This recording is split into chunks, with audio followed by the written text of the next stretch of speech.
Hello everyone, my name is Computer4Tech, aka Kieran Samuel, and welcome to another video. Today we're going to be having a look at this.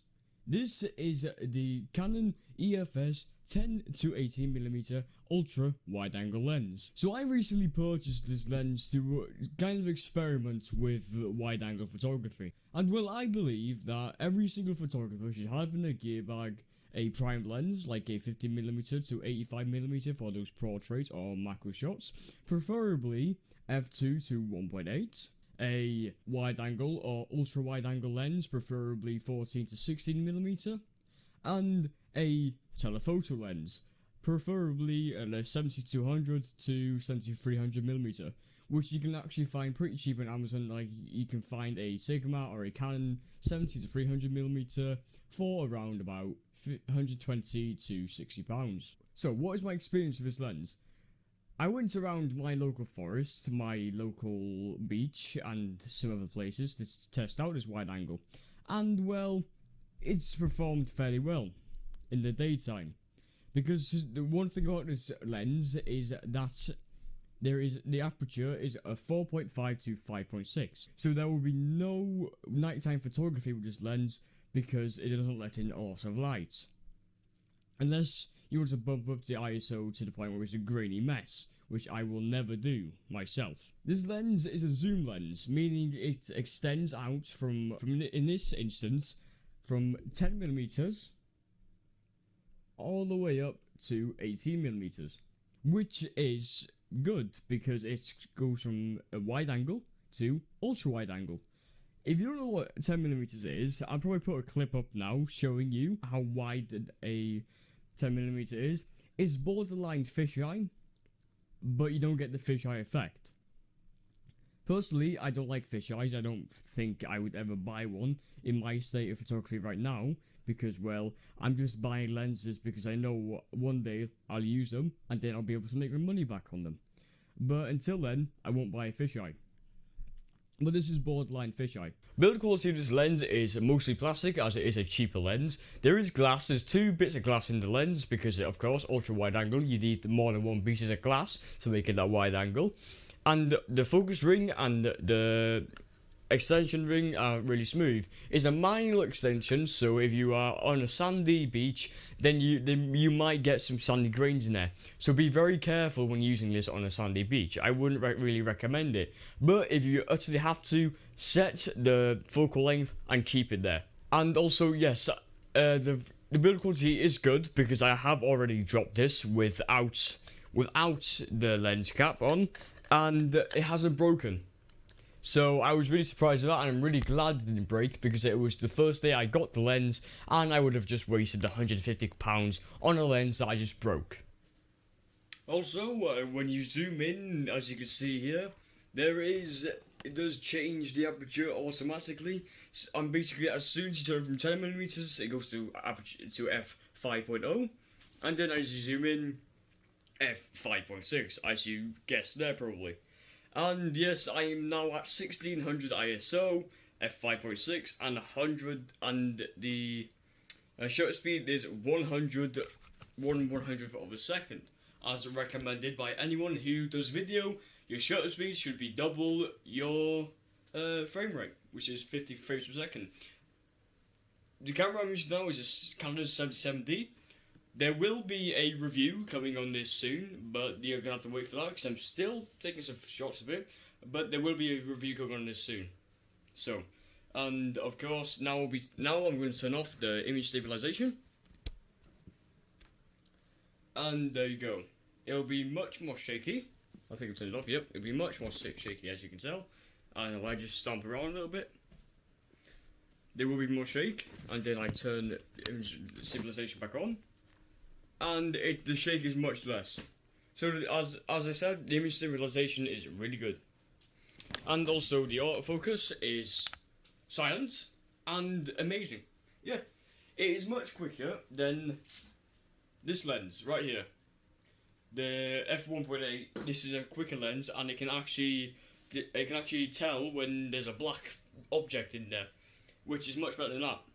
If you don't let it in more light, it can't detect a black object, like my cat or my dog, who are both black. So Yeah, so that's the one up on for this lens against the f1.8. But of course, they're in two different categories. As one is a prime, this is a wide angle with a low aperture. Anyway, back to the actual video. For photography, this lens is pretty damn good. I took it out to my local beach, and which is basically a forest as well, and I took some wide angle shots. You can see most of the beach if you have a good eye, and I always will shoot with a wide angle at I will always shoot with a wide angle at an aspect ratio of 16:9, not 1:1. That is not for wide angle. So, as I was saying before I was rudely interrupted by my microphone falling, I would never shoot at a 16:9 aspect ratio with a wide angle lens, because what is the point of having a 1:1 if you can't get the full picture in? So, I took up some pictures of trees, the beach, my cat, and my room, and really wide angle. This lens is good for outdoor photography and landscape photography. There will not be bokeh because it is a wide angle, and also because it has a low aperture, so you won't be getting that bokeh effect. But you can get bokeh, but it's nothing like the 50mm f1.8 because, well, you're not letting in a loss of light. So, sharpness on this lens. The sharpness on this lens is good. There is some chromatic aberration in the corners, and there is also some distortion in the sides, but that's because it is an ultra wide angle lens. You probably will still see this in lenses that cost around 5,000, as I've seen the cinema lenses, especially the 14mm Canon 14mm. If you were to take a photo of someone's head, their forehead would look massive and their chin would look so small. In this, I haven't really tested it, but I probably will put up a picture now showing you that. But I don't think it is to the point where it is unusable. Maybe you want to get that kind of effect, but it's just an overall good lens. For vlogging, it is an exceptionally good lens because, well, it can do anything for vlogging. You want a 16mm focal length, you got 16mm. 14mm, you got 14mm, 12 and 10. And I forgot to say that there are actually letters telling you how far zoomed in you are. On some retailers who make lenses, you do not see, even expensive ones, you do not see numbers telling you what millimeter you have zoomed into. So that's tops for Canon. Now the focus ring. The focus ring on this lens is not clicky, and there's no aperture dial on the lens. It is all controlled via the camera. The focus ring is very smooth, and even on autofocus, you are still able to twiddle it. It's good for me because I have a low attention span, so I always feel drawn to the focus ring on a camera lens, and I love twiddling with it. I probably regret that one day, but I'm glad that it won't damage the motor when I'm twiddling with the focus ring. Now, the video work with this lens. Video work with this lens is fairly grainy. It may be because I'm using it wrong, but whenever I use it, I have to be at least around 1600 to 3200 ISO, and that leads to some grain. Like I've noticed in my other videos, there has been some sort of grain. Maybe it's because I have red in my background, like my red curtains to the side of me, but I wouldn't also always blame it on that, because on my 50mm 1.8, there was nowhere near as much grain in that with the red curtain as there was with the wide angle. So if you're going to be doing indoor video, try and stay away from blue and red objects.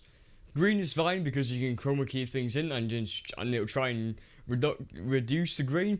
But from now, I am going to be using a white background, but I'm using my 50mm 1.8 for this. So overall, would I recommend this lens? Yeah, I would.